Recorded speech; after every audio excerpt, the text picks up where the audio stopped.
우리가 그 신앙생활 하면서 성령에 대해서 많은 말을 하기도 하고 또 성령이 나에게 오시기를 간구하기도 합니다. 이 성령을 많이 강조하면 순복음교회인가 이렇게 생각하는 분도 있고 또 사도행전 2장에 나오는 이 오순절날 방한하는 것을 이제 성령이다 이렇게들 흔히 사람들이 생각합니다. 그런데 오순절 성령 사건은 구약에서 예레미야에게 약속하신 하나님의 새 언약이 성취되는 사건을 말합니다. 그러니까 이 새 언약의 의미를 모르면 오순절에 임재한 성령의 사건이 어떤 영적인 의미를 우리에게 주는지 또 우리에게 이어지지도 않습니다. 어쨌든 바울은 새 언약의 복음을 위해서 평생을 헌신한 사람입니다. 많은 분들이 구속사라고 하는 말을 씁니다만 구속사는 새 언약의 복음을 이해하지 못하면 구속사가 뭔지를 알 수가 없습니다. 새 언약의 복음이 우리를 구속하는 건데 이 새 언약의 복음의 내용을 모르고 그 구속사는 족보다 이런 족보 타령하는 사람들이 있는데 진짜 어리석은 사람들이죠. 이 새 언약을 통해서 하나님이 나의 마음판에 부어주시는 성령의 권능과 역사가 있을 때 구원도 일어나는 거고, 그래서 우리가 성령을 알아야 합니다. 성령을 모르고서 우리가 성령을 간구하고 성령을 사모할 수가 없잖아요. 오늘 읽었던 요한복음 16장의 말씀은 아직도 발견된 본문이 아닙니다. 그만큼 깊고 이해하기가 쉽지 않습니다. 어렵다라고 하는 말은 영적인 깊이가 있기 때문에 어려운 겁니다. 글자 자체가 어려운 게 아니라 특별히 오늘 이 본문이 중요한 것은 예수님이 직접 우리가 받게 될 성령이 누군가를 말씀해 주시는 거예요. 그래서 중요합니다. 예수님은 내가 아버지께로 돌아가야 성령이 오신다. 그분의 이름을 말합니다. 보혜사다. 하나님 자신이 하나님의 이름을 우리에게 계시해 주실 때야만 우리가 그 하나님의 이름을 부를 수 있는 겁니다. 성경에서 이름이라고 하는 건 굉장히 중요하죠. 야훼 아도나이 여호와 주님 할 때 나는 스스로 있는 자다. 하나님의 신명, 하나님의 이름. 지금 이 성령에 대해서도 이름을 말씀하시는데 보혜사다. 근데 이 보혜사라고 하는 말은 영어로는 카운슬러예요. 이 카운슬러라고 하는 거는 뭡니까? 괜히 지혜가 넘치는 사람이고 지식이 있어야 되고 모든 것들을 꿰뚫어보는 관통하는 그런 능력이 있을 때 우리가 세상에서도 가서 카운셀링을 받습니다. 학교 다닐 때 카운셀링을 받는 분들도 있고 사회에서도 어려운 일이 생기면 카운슬러를 만나잖아요. 그래서 카운슬러는 전문가들이 하고 라이센스를 가진 사람들이 합니다. 나의 문제를 책임지고 조언을 해주고 지혜롭게 안내해 주시는 사람들이 카운슬러인데 지금 성령의 이름은 카운슬러다. 이 말은 세상에서 생각하는 카운슬러하고는 다릅니다. 왜 그러냐 하면 카운슬러라고 하는 말이 그러면 성령이 보혜사다라고 하는 말을 성경은 뭐라고 이야기하는가? 하나님의 깊은 지혜. 고린도전서 2장 10절에서 바울이 아주 중요한 말을 하죠. 성령은 하나님의 깊은 것까지도 통달하신다. 이제 통달한다라고 하는 이 번역이 searching이에요. 영어로는 항상 성령은 하나님의 깊은 경륜을 찾으신다. 하나님의 깊은 경륜은 아무도 찾을 수가 없죠. 사람이 어떻게 찾습니까? 사람은 자기 생각도 제대로 정리하지 못하는 게 인간인데 하나님의 깊은 경륜을 searching, 추구하고 탐색하면서 하나님의 생각과 하나님의 뜻과 하나님의 원하시는 것을 우리에게 오셔서 카운슬링 해준다. 그래서 보혜사 성령이 되는 겁니다. 이 하나님의 깊은 뜻을 찾으셔서 우리에게 소통이 될 때 이것을 은혜라고 말합니다. 그러니까 이제 우리가 흔히 아는 은혜는 좀 여러 가지 차원이 있습니다만은 우리가 제일 쉽게 아는 은혜는 내가 기도했을 때 하나님이 들어주셨다. 또는 어려운 일이 잘 풀려났다.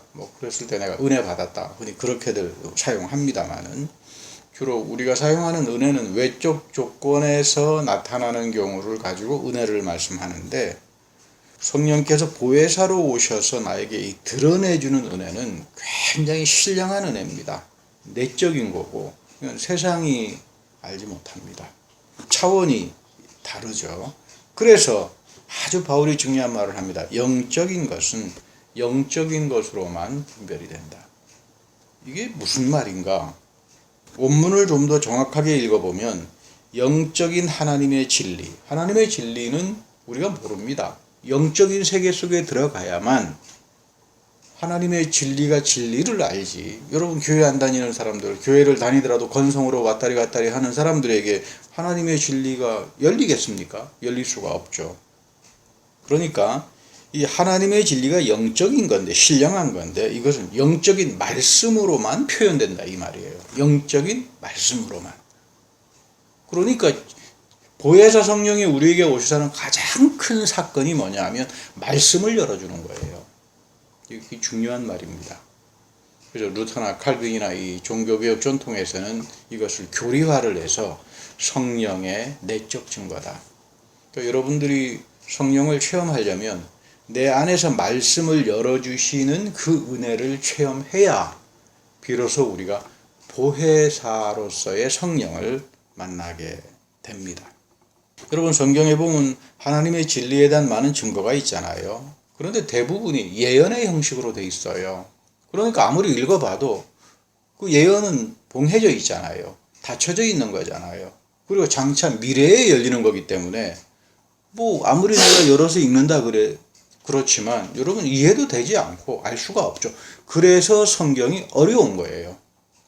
내 영적으로 내 영이 각성이 돼야 되고 내 생각이 뒤집어져야 되고 내 이성과 합리성이나 지금까지 잘못됐던 여기에서부터 성령을 통해서 하나님의 신령한 세계를 보는 능력들이 생겨날 때 비로소 하나씩 하나씩 열리는 거지. 그러지 않고서는 그래서 이 보혜사 성령을 체험하는 것은 체험에서만 가능합니다. 신령한 것은 신령한 것으로 한다. 다른 말로 말하면 뭐냐면 신령한 것은 내가 체험으로 한다. 말씀에 대한 체험으로 한다. 이런 뜻입니다. 예를 들어서 아브라함이 모리아 산에서 여호와 일의 은혜를 체험했습니다. 여러분 설령 믿음이 있는 사람에게도 아브라함이 이삭을 갖다 바친 것처럼 갖다 바치죠 그러면 뭐 난리가 나지 않겠습니까? 유명한 키엘케고르라고 하는 철학자는 이 본문을 해석하다가 도저히 안 되니까 뭐라고 이야기했냐면 이 사건 이후에 이삭은 아버지 집에서 가출했다. 아버지가 무서워서. 여러분 소설을 쓰고 앉아 있다고요. 근데 여러분 이 성경을 가지고 소설 쓰는 사람들이 굉장히 많습니다. 지식인이라고 하는 이름으로. 뭐 많이 배웠다는 이름으로. 절대로 성경의 하나님의 신령한 영적인 지식은 학박사를 했다 그래서 세상에서 무슨 뭐 철학자라 그래서 인문학자라 그래서 뭐 지성인이라 그래서 절대로 열리지 않습니다. 그게 열린다면은 뭐 여러분들 여기 앉아 있을 필요도 없고 저도 여기서 설교할 필요가 없죠. 안 열립니다, 절대로. 왜 안 열리는가? 어떤 사람에게 그러면은 이 말씀이 열리는가? 나도 인생에서 나의 미래를 예비해 주셨던 여호와 이레를 체험한 사람에게만 아브라함의 영적 사건은 나에게 진리로 이어지고 은혜의 사건이 되는 거고 영적 사건이 되는 겁니다. 이런 하나님의 말씀의 영적 진리가 나의 영적인 삶에서 체험되게 하는 것, 신령한 것은 신령한 것으로 알게 하는 것, 이분이 보혜사 성령이라고 하는 말이에요. 그래서 여러분 항상 성령을 간구해야 됩니다. 우리를 지혜롭게 하시죠. 보혜사 성령은 지혜로운 분이잖아요. 성령이 없으면 하나님과 내 사이에 소통이 되지 않습니다. 여러분 소통이 되지 않으면 우리가 아무리 하나님 잘 믿는다 그래봐야 소용이 없잖아요. 하나님의 성품이 하나님의 깊은 뜻을 성령을 통해서 우리에게 소통하기를 원합니다. 이걸 지혜라고 말하는데 카운슬러는 지혜의 존재들이죠. 이 지혜는 경청하는 마음이에요. 솔로몬이 받은 겁니다. 지금 예수님께서는 이 지혜, 보혜사를 특별히 지혜의 영으로 너희들 받아야 한다. 이 지혜의 영으로 보혜사를 받을 때 너희들에게는 엄청난 일이 체험이 되고 넘쳐나게 될 거다. 가끔 보면 목사님들은 열심 하나는 끝내주는데 아직도 하나님의 살아계심과 성령을 체험하지 못하고 삽니다. 뭐 이렇게 말하는 사람들 만날 때가 있습니다. 뭐 그래도 열심이라도 있으니까 다행이지 않습니까? 근데 여러분 사람은 나쁜 일을 할 때 열심히 특심해요. 철야기도 하면서 잠 안 자는 사람 거의 없습니다. 대부분 교회 가서 엎드려서 잠자다가 오는 경우가 대부분이죠. 그런데 여러분, 사람들은 무섭게 철야를 하는 장소가 있습니다. 도박판입니다. 제가 아는 분은 캐나다에서 한국에 비행기 타고 가면서 하도 심심해서 동료들과 화투놀이를 했다고 하는데, 그 비행기 안에서 어떻게 화투놀이가 가능한지 모르겠어요. 인천공항에까지 왔는데도 끝이 안 났대요. 그래서 인근 여관에 가서 하룻밤을 더 새우면서 화투놀이를 했다고 합니다. 여러분, 이 정도가 되면 이 열심은 특심이죠. 사람을 미치게 만듭니다. 죄짓기에 가지고 열심 내는 사람들을 보면 교인들이 열심 내는 거하고는 비교가 안 됩니다. 이런 잘못된 열심으로는 가지 마시라 이 말이에요. 사실 우리가 신앙생활 하면서 저런 말을 많이 쓰기도 하고 듣기도 합니다. 성경은 가장 기본적으로 말하는 죄라고 하는 것은 원죄입니다. 하나님처럼 되고 싶어 하는 마음입니다. 자기 우상 숭배죠. 이거 다 우리 마음속에 도사려 있는 거죠. 자기 우상 숭배입니다. 교회가 오늘날 왜 시끄럽습니까? 목사는 목사대로, 장로는 장로대로, 성도들은 성도대로 다 자기가 하나님처럼 되고 싶어 하니까, 그래서 사단이 나는 거예요. 이 죄가 관영하니까 죽음과 심판들이 드러나는 겁니다. 그리고 두 번째는 아담과 하와가 갖고 있었던 원죄는 하나님처럼 되고 싶었는데 이게 잘못된 거였구나. 그러면 즉각 회개하고 돌이켜야 되는데 회개 안 합니다. 오늘날 교회에다가 하나님처럼 되고 싶어하는 이런 사람들이 넘치는 동네에서 회개가 나타날 줄 압니까? 절대로 회개하지 않습니다. 그래서 하나님 앞에 쫓겨나는 거예요. 이런 죄성이 결국은 하나님과 내 사이의 소통을 막아버립니다. 바벨탑을 쌓기 시작하죠. 바벨탑을 쌓기 시작하다가 보니까 하나님의 깊은 경륜, 하나님이 원하시는 깊은 뜻을 찾아서 성령이 우리에게 소통이 안 된다 이 말이에요. 그러니까 여러분, 이 신앙생활 하면서 능력이 없고 우리가 성령을 끊임없이 사모해야 되는 이유가 여기에 있는 겁니다. 바울은 이 믿음의 사람들을 종종 비교할 때 질그릇에 비교합니다. 질그릇에. 이 질그릇 안에 보배가 담겨져 있다. 여러분, 질그릇이라고 하는 것은 아무것도 아니죠. 아주 흔한 겁니다. 어디서나 다 쉽게 구할 수 있습니다. 하나님은 차별하지 않고 누구나가 다 교회로 불러서 하나님의 자녀로 만들어 가십니다. 다 질그릇입니다. 우리는 하나님 앞에서. 근데 질그릇 안에 보배가 담겨져 있다. 너희 안에 성령이 있다. 내 질그릇 안에 성령이 살아서 역사한다. 너 그 질그릇 안에 살아계신 그리스도가 임재해 계신다. 너 지금 질그릇 안에 신령한 하나님의 말씀이 풍성하게 살아있어서 성령이 주시는 지혜와 하나님의 뜻이 소통이 되고 있다. 이렇게 되면 여러분, 이 질그릇은 세상에서 말하는 금그릇 정도의 이야기가 아닐 겁니다. 이것이 여러분들을 향한 하나님의 뜻인데, 문제는 내가 지금 이렇게 살지를 못해요. 하나님은 그토록 넘치게 축복을 해주셨는데 우리가 못 삽니다. 왜요? 하나님과 내 사이가 소통이 안 되기 때문입니다. 흔히 한국 사람들은 만나면은 이 정체성을 다질 때 사회적인 지위나 가지고 있는 재산 정도로 그 사람을 평가하는 경우들이 많습니다. 저 사람들을 만나면, 주로 한국에서 만나면 대략 물어보는 말들이 여러분 잘 아시겠지만, 아버지 뭐 하시노? 아니면 너 어디 출신이냐? 학교는 어디 나왔노? 집에 돈 많나? 주로 이런 이야기들이 태반입니다. 형사가 취조하는 것 같죠. 미국에 살면서 한 가지 좋은 것은, 미국의 친구들을 만나면은 이런 질문 거의 안 합니다. 그죠? 너 이름 뭐냐? 너 어느 나라에서 왔냐? 이 정도지. 이 기독교인의 정체성이라고 하는 것은 사회적인 지위나 물질로 절대로 찾아지지 않습니다. 기독교인은 나의 질그릇과 같은 존재 속에 보물이 담겨져 있는가 이겁니다. 질그릇인 내 삶의 모습을 볼 때는 정말로 보잘것없죠. 후패하고 썩고 죽음으로 갑니다. 그러나 내 안에 성령이 살아있고, 내 안에 말씀의 능력이 살아있고, 살아계신 그리스도가 있고, 그래서 하나님의 깊은 경륜과 뜻이 나에게 소통이 되면서 하나님의 신령한 세계가 열리고 체험이 되는 사람들, 말씀 체험이 되는 사람들, 이 사람들이 바로 영원한 생명을 가지고 세상을 다스리고 우리가 상상하지 못하는 하나님의 권능을 행사하고 살아가는 겁니다. 이걸 가르쳐서 우리가 교회에서 가장 먼저 사모해야 되는 복이 바로 이런 복입니다. 그래서 성령을 사모해야 되는 겁니다.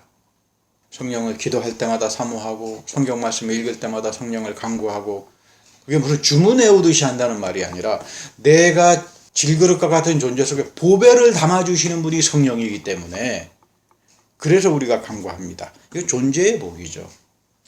본래성의 복입니다. 가장 대표적으로 이런 존재의 복을 이야기하는 그 노래가 시편 1편 말씀이잖아요. 복 있는 사람은 여호와의 율법을 즐거워하며, 하나님 말씀을 즐거워하는 사람들이 성령의 복을 받은 사람들이죠. 그 말씀을 묵상하는 사람들이야.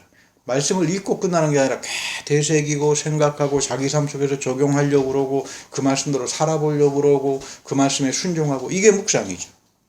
이런 존재의 복을 가진 사람들, 시냇가에 심은 나무가 철을 따라 열매를 맺으며 그 잎사귀가 마르지 아니하며 모든 것들이 형통한다. 지금 예수님께서 가리키는 성령이 이분이세요. 보혜사 성령. 하나님의 지혜가 넘치는 지혜를 우리에게 와서 소통시켜주고 깨닫게 하시는 분. 그래서 우리 야고보 사도가 무슨 말합니까? 하나님께 지혜를 구하라. 하나님께서 항상 풍성하게 주어주신다. 성령이 오시옵소서. 나에게 하나님의 깊은 뜻을 가르쳐 주십시오. 하나님 나를 지혜로 채워주십시오. 여러분 이런 기도 해보세요. 금방 하나님께서 들어주세요. 여러분, 하나님 내 성령을 통해서 하나님의 깊은 뜻을 사모합니다. 내가 그래서 내 질그릇 속에 보배를 담고 싶습니다. 다윗처럼 내가 복된 존재가 되어서 시냇가에 심겨진 나무처럼 철을 따라서 열매를 맺고 잎사귀가 마르지 않는 그런 형통하는 삶을 살고 싶습니다. 여러분 이런 기도 해보세요. 이것을 가능하게 하는 시작이 바로 보혜사 성령이고, 그래서 우리가 성령을 간구하는 거고, 그 성령이 우리에게 왔을 때 하나님의 깊은 뜻을 소통해줘서 지혜의 사람으로 열어주어서 그 하나님의 말씀의 진리를 체험하게 하는 겁니다. 내 삶 속에서 이루어지게 한다 이 말이에요. 오순절날 성령 사건이라고 하는 건 바로 이것을 말하는 거죠. 여러분 모두가 질그릇과 같은 나의 몸속에 생명의 말씀인 예수 그리스도를 나의 보물로 삼고 즐거워할 수 있기 바랍니다. 성령이 여러분들에게 오셔서 그리스도가 우리의 보물이 되신다라고 하는 거 깨닫는 게 은혜죠. 이 신령한 은혜를 여러분 항상 사모해야 돼요. 그럴 때 여러분이 시냇가에 심겨진 나무처럼 푸르고 형통하는 인생을 살아갈 수 있게 되는 겁니다. 우리가 출애굽을 읽어보면은 출애굽의 내용은 딱 두 가지입니다. 하나님께서 구원을 하셨고 바로의 압제에서부터 구원을 하고 해방을 시켰고, 두 번째는 하나님의 백성으로 제대로 살아가라. 그래서 예배를 준 겁니다. 이 두 가지입니다. 이런 출애굽의 정신이라고 하는 건 바로 레위기와 민수기로 다시 이어져서 부연 설명을 되죠. 우리가 레위기나 민수기를 읽어보면 출애굽에 대한 내용을 보다 확대하고 설명해 주는 내용입니다. 그런데 오늘 읽었던 출애굽의 본문은 출애굽의 정신을 단 한마디로 표현합니다. 한마디로 요약하는데 그 내용이 이런 겁니다. 구름이 낮에 성막 위에 떠오르면 이스라엘은 광야에서 행진을 시작합니다. 그런데 구름이 떠오르지 않으면 이스라엘 백성들은 떠오르는 날까지 기다리고 순종을 배웠습니다. 하나님은 구름 기둥과 불 기둥으로 이스라엘 백성의 삶을 앞서가면서 인도했는데 이것을 하나님의 임재요, 성령이요, 쉐키나라고 말합니다. 하나님의 영광의 임재가 이스라엘 백성들과 함께 했다. 그래서 우리 히브리 말로는 쉐킨나라 부르죠. 여러분 성령은 임재가 돼야 돼요. 아무리 우리가 성령을 이야기하더라도 성령이 내 삶 속에 동행하고 보혜사처럼 임재에 있어서 하나님이 구름 기둥을 통해서 갈 때는 하나님께서 가라 그러는구나. 지혜를 가지고 소통이 돼야 되죠. 하나님께서 머물러 있으면 얘 머무르라 그러는구나. 이 경청하는 마음이 생겨야 되고 하나님이 원하시는 것, 하나님이 싫어하는 것 알면서 행동하게 되잖아요. 여러분 이거 세상에서 이걸 가르쳐 줍니까? 이것은 성경을 통해서 성령으로만 배우는 말씀이에요. 지금 이스라엘 백성은 40년 동안 광야 생활에서 했던 마지막 목적이 뭐냐 하면 바로 이 하나님의 영광 앞에서 영광을 바라보면서 즐거워하고 기뻐하고 경청하고 하나님과 소통하고 순종을 배웠다 그 말이에요. 그래서 여러분 신앙생활 앞에서 가장 어려운 게 순종 배우는 겁니다. 순종이 굉장히 어렵죠. 믿음이 어려운 거기 때문에 그렇습니다. 하나님의 영광 무시하고 자기 고집대로 하다가 이가보 천상에 나타납니다. 가장 무서워하는 거죠. 근데 여러분 이가보 천상에 나타나는 이스라엘 백성들은 다 자기네가 잘 믿는다고 생각했어요. 스스로 속은 겁니다. 믿음이 뭔지를 모르고 속은 거죠. 믿음은 이 성령과 소통하고 하나님과 순종을 배우고 하나님이 사랑하고 원하고 기뻐하는 것들을 영분별을 통해서 바라보면서 그대로 실행해서 자기 삶 속에서 체험이 되면 상상하지 못하는 하나님의 형통의 복이 이루어지는데, 믿음이 무슨 뜻인지도 모르고 이가보 천상에 나타나고 하나님의 영광의 임재가 다 떠나버리는데도 우상숭배하면서 세속주의에 아주 찌들어 있으면서 우리는 하나님 잘 믿는다, 이렇게 항변하고 소리를 지른 게 이스라엘 백성들이에요.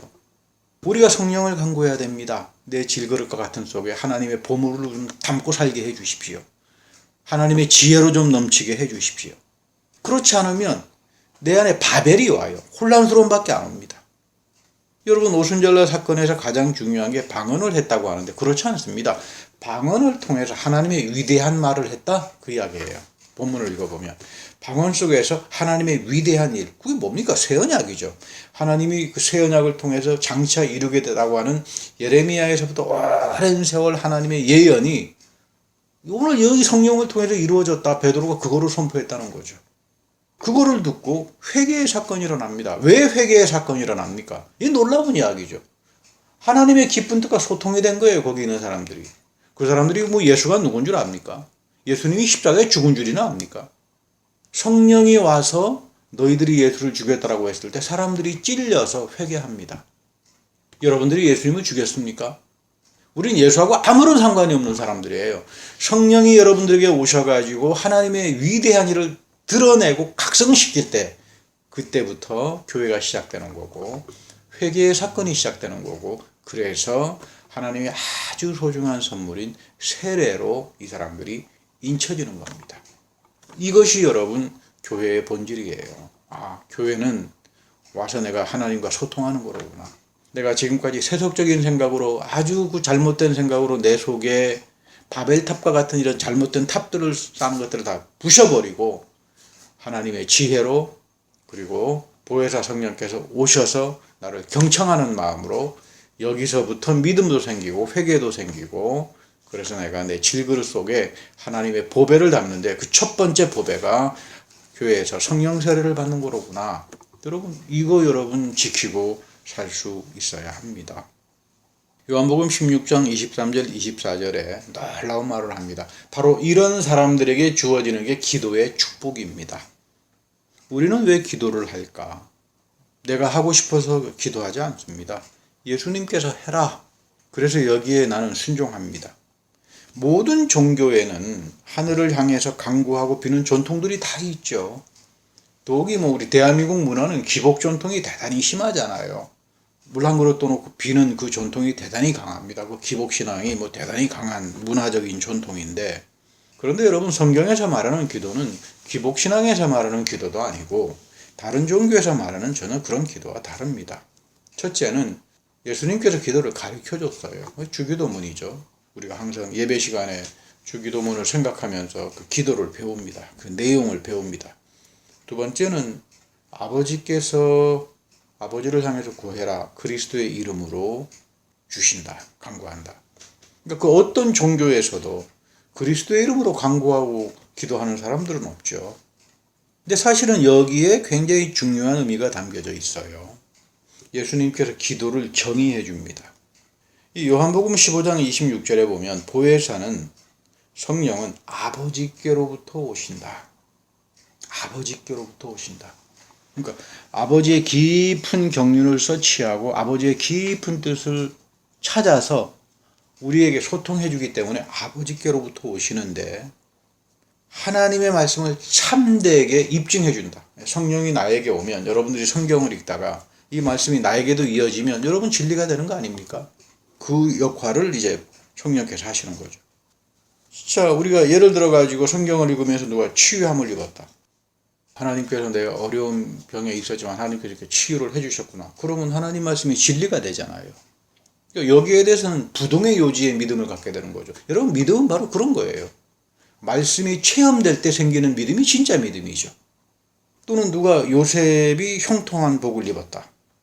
나도 요셉처럼 생각해서 남을 용서했더니 나에게도 그대로 요셉의 이 느메시스의 귀한 축복이 나에게 이어지더라. 그러면 여러분, 이게 말씀이 체험이 되는 겁니다. 이게 기도 아니에요.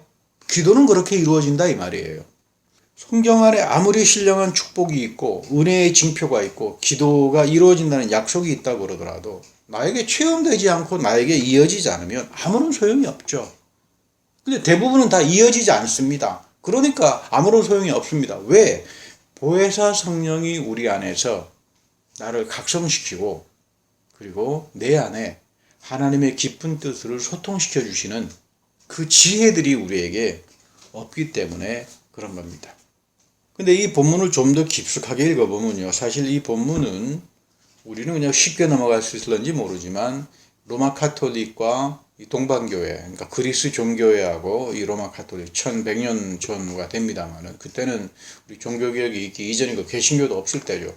대략 1100년, 1000년 정도에서 이 본문 때문에 두 교회가 갈라져 버립니다. 그 정도로 굉장한 내용을, 역사적인 배경을 갖고 있는 내용인데 쉽게 말하면 이런 겁니다. 아버지로부터 온 성령을 아들이신 그리스도가 보낸다. 이 이야기가 좀 달라지죠. 아버지로부터 오시는 성령이 왜 나에게 직접적으로 오지 않는가? 왜 아들이 보내시는가? 그러니까 여러분, 나는 성령을 아버지로부터 직접 받아. 이런 사람들 대부분 다 보면은 이상하게 다 끝나버립니다. 신령하기 위해서 산에 가서 하나님의 영을 직접 받았다. 그래서 다 이상한 사람이 돼버리고 맙니다. 보혜사 성령이 아니기 때문입니다. 보혜사 성령의 정체성은 아버지로부터 오시는데 아들 그리스도가 보내는 겁니다. 왜 아들 그리스도가 보냅니까? 아들 그리스도가 하신 약속, 축복이 모든 것들을 내 삶에 체험되게 걸러주기 때문에 이 말씀에 대한 체험을 하기 때문에 이 보혜사 성령의 의미는 아버지로부터 나에게 오는 분이 아니라 아버지로부터 오시지만 예수 그리스도가 나에게 보내주셔서 예수 그리스도의 모든 말씀과 약속을 진리로 입증해 주기 때문에 그런 겁니다. 우리가 말씀을 읽을 때 성령을 간구합니다. 성령께서 오셔서 나에게 지혜를 주셔서 하나님의 깊은 뜻을 알게 해 주십시오. 그래야 내가 하나님 마음에 합한 자로 살지 않겠습니까? 기도하고 간구할 때 그리스도께서 하신 약속, 주님께서 하셨던 이 약속의 진리, 기도에 대한 모든 응답, 이거 이루어 주십시오. 이 말씀에 대한 체험을 하게 해 주십시오. 그래서 이 성령은 내 마음대로 움직이는 분이 아니라 그리스도가 하신 말씀 안에서 미래의 일을 알게 하신다. 이 미래의 사역이 열리는 거죠. 나의 영광이 아니라 그리스도의 영광을 나에게 알려주신다. 이 그리스도의 영광이라고 하는 것은 아버지의 것이요 다 그리스도의 것입니다. 아버지의 영광이 나의 것이다. 이 아버지의 넘치는 영광이 그리스도의 영광이고 이 쉐키나 광채죠. 그리고 이것이 성령을 통해서 나에게 이어지고 체험되는데 그래서 기도를 하라고 하는 거예요. 여러분, 우리가 기도를 소중하게 생각해야 합니다. 누가 이런 기도를 할 수 있는가? 그리스도 안에 있는 사람들만 가능합니다. 그리스도 안에 있다라고 하는 말은 십자가 앞에서 자기 제사함의 은총에 복을 얻은 사람들, 부활의 사역을 통해서 성만찬에서 끊임없이 살아계신 그리스도를 체험하고 사는 사람들, 성령의 세례를 통해서 죄사함의 은총을 입고 회개하면서 살아가는 사람들, 그리고 성만찬에서 부활의 그리스도를 만나면서 하나님이 나를 거룩하게 여겨주시는 이 사람들을 가리켜서 우리는 그리스도 안에 있는 사람이라고 하는 겁니다.